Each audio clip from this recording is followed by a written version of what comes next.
Hey folks, Matt from artoftheimage.com. Incredible announcements last night from Nikon. CES was going on. I was watching the Sony live event from CES. Nothing really earth-shattering there. I was kind of hoping we'd see the A6100. But in the meantime, I'm getting notified that Nikon has new press releases. The D5 and the D500 were released, which are both quite monumental advancements, mostly because they're the first DSLRs to do 4K. But I would almost argue the D500 was even more of a monumental advancement, maybe just because I totally wasn't expecting Nikon to do that. But let's look at the D5 first, the successor to the D4S and the latest flagship body from Nikon.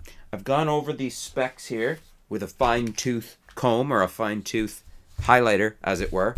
So I've got the printout of the specs from NikonUSA.com, because if you're like me, you want to know exactly what the differences here are, because I've got 8 main features, 8 top features I've identified that are very significant with the D5.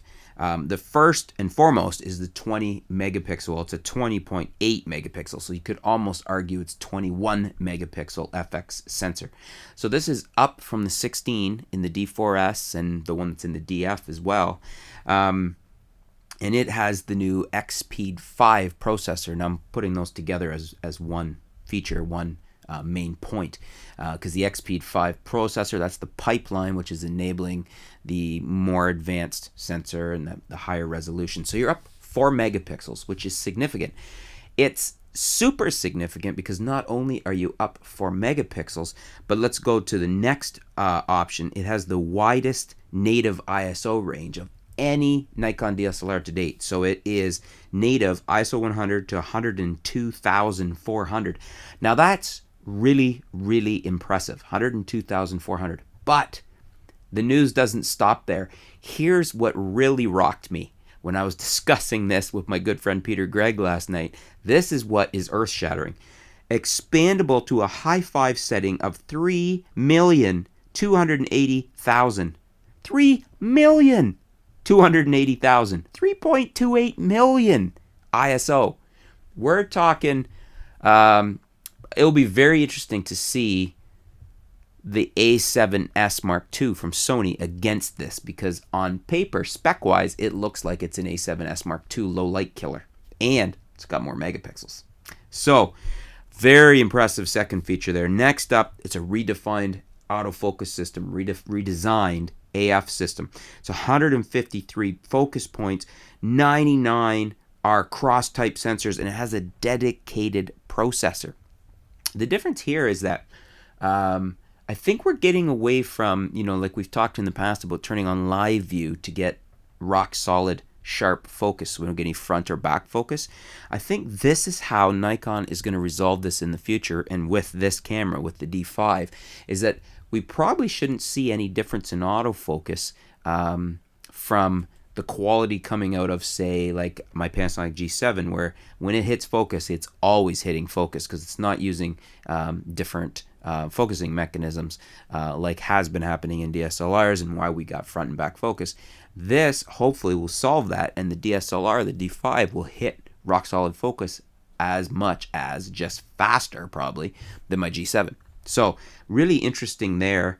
And one of the things I've heard, and I didn't list this as a feature, although I should, but I haven't been able to find where I saw that. But when we were talking last night, it was brought up that the new D5, and I think the D500 too, have an auto fine-tune lens feature. So in other words, when you put your lenses on, the camera will take care of that lens fine-tuning for you.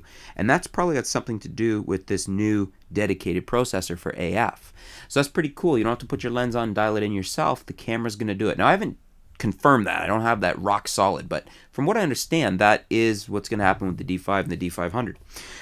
Next up, we've got 4K Ultra UHD video. So that's awesome. First DSLR that I'm aware of, I don't think there's any other ones out there, that has inherent 4K built in. Now, little caveat to that is, from what I understand, it has a 3-minute limit, which is almost ridiculous in how small it is. I mean, my G7 here, little G7 for $597, $600 with a lens, I can shoot a half-hour video in 4K. I'm doing that right now.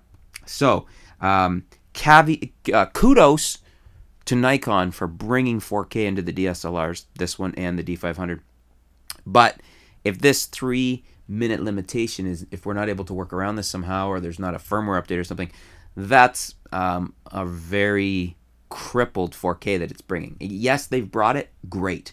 If it's got a 3-minute limitation, that's almost useless in the sense of, that's very, very short clips. Like, I couldn't do what I'm doing right here, discussing the D5 with you, because I would have to keep stop, starting. And then if you don't realize, if you're not monitoring it like I am here, and you happen not to realize that it's run out of time, you screwed up your video. Anyways, still, kudos that we have 4K in a DSLR, finally. Canon, are you listening? You have to do this now. Number 5, 12 frames per second continuous shooting with full AF and AE performance. And that, I believe, boosts up to 14. Let me just double check that for, yes, 14 frames per second with mirror lockup. So that's pretty impressive right there. Number 6 is the new radio flash control for speed lights. This is, I've been wondering why they haven't done, not just Nikon, but any camera manufacturer hasn't put in radio flash controls for years. Why are we using external stuff? Why hadn't it gone radio flash instead of that light pulse system that's the older system? So now we've got radio flash. It supports this, the D5 and the D500 have it, and they can control the new, that was the other thing that was announced, SB5000 radio flash. They also have the ability, the D5 can still control all of the older full wireless creative system from Nikon, so it can still control like your 910 and the 700 and all of the older systems. So that's a really good advancement.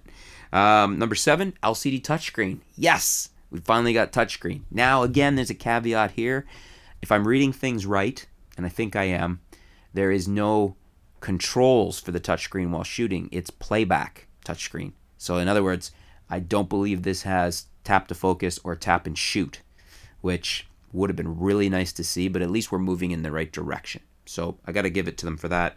And then my number 8 I had on here was the lens fine tuning. Now, yes, you can fine tune lenses, but I haven't 100% confirmed that it does it automatically, but that's what I think it's doing. So I'll have to get back to you on that. But the D5, the D500, my understanding is they are auto fine tuning lenses, so you don't have to do it manually anymore. So that's bloody awesome. So anyways, out of pouring through all of these specs and stats here, that's what I came away with as the main features, the top new things that the D5 is bringing us. So what do you guys think? Are you interested in the D5? Are you getting a pre-order? Are you not interested? If you're not, why? Is it just price, or is it not bring something you thought you needed? Do you still think it's just better to go to Sony, or is this enough evolution, enough new tech from Nikon in the new body to keep you in Nikon and happy with what they've got out? Leave some comments below. Let's discuss it. I think at the very least, this is revolutionary advancements, evolutionary advancements, but revolutionary in the sense of it's the first 4K DSLR, and some really, like, this 3.2 million high ISO, that's mind-blowing. Anyways, leave your comments below. Let's discuss it. Let me know what you guys think about the D5. Thanks for tuning in. We'll be back soon here at artoftheimage.com.